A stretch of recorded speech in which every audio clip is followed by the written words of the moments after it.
Hi, Hope Community Church. It's Erika. We're going to talk about Romans 9.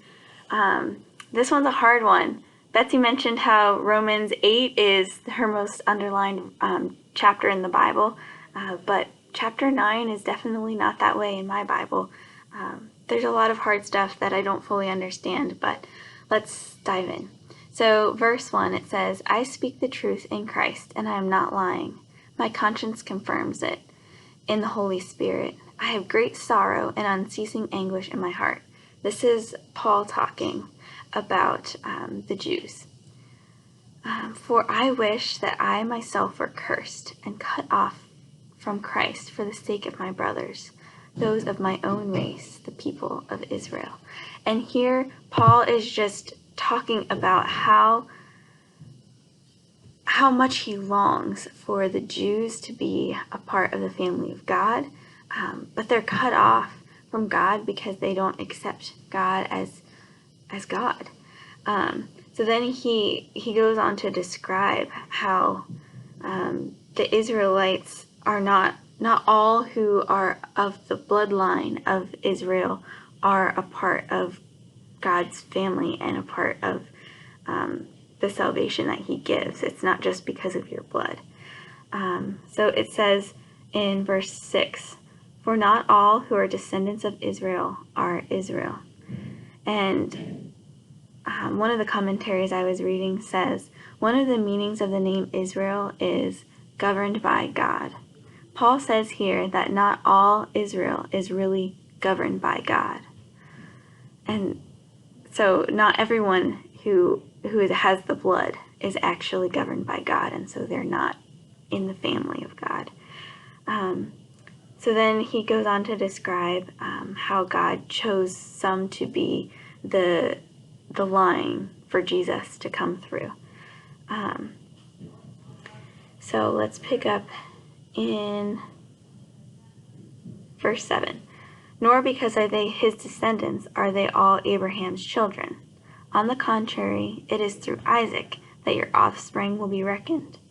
In other words, it is not that natural children are God's children, but that the children of promise who are regarded as Abraham's offspring. For this is how the promise was stated: "At the appointed time I will return, and Sarah will have a son." Not only that, but Rebekah's child had one and the same father, our father Isaac. Yet before the twins were born, or had done anything, either good or bad, in order that God's purpose and election might stand. "It is not by works, by him who calls," she was told, "the older will serve the younger." So here it's talking about how God chose Isaac, and then God chose Jacob. And it was before that either Jacob or Esau had done anything bad or good that God had chosen Jacob. And so sometimes we think about, like, how could God choose Jacob? He's the younger child. Why would he choose him? Or does it even matter how? And why did God not choose Esau? And verse 13, Paul talks about this. "Just as it is written, Jacob I loved, but Esau I hated." And I think this verse can really get me hung up on, because I think, how could God hate somebody, and why? How could he choose that? And what am I to God? Am I going to be chosen by God? But I love this quote from one of the commentaries I read. It says, "A woman once said to Mr. Spurgeon, 'I cannot understand why God should say he hated Esau.' 'That,' Spurgeon replied, 'is not my difficulty, madam. My trouble is to understand how God could love Jacob.'" And wow, when you switch the perspective of, instead of thinking, why would God hate Esau, but instead think, how could God love Jacob, a sinful, broken human who stole, who lied, who pretended to be someone he wasn't? And how could God love a man who lied to his father and disguised himself? Like, all of the things that Jacob did, and all the things that we don't even know because it's not recorded. Sinful man, But how could God choose to love him? It's not as much God hated Esau, but more, wow, why would God choose any of us to love? Verse 15, it says, I have mercy on whom I have mercy, and I will have compassion on whom I have compassion. It does not, therefore, depend on man's desire or effort, but on God's mercy.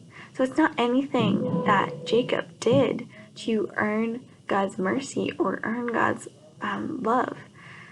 But in reality, we all deserve to be hated. We all deserve God's wrath. But here, God just chooses to have mercy. And let's just remember what mercy is again. Mercy is not getting what you do deserve. So in this case, we do deserve hell. We deserve punishment. We deserve all of that. But mercy is getting something that we don't deserve, which is God's love.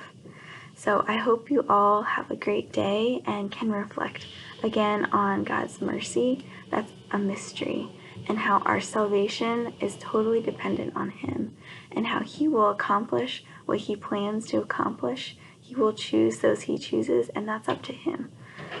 And his mercy is just a gift. His salvation is a gift. Have a great day.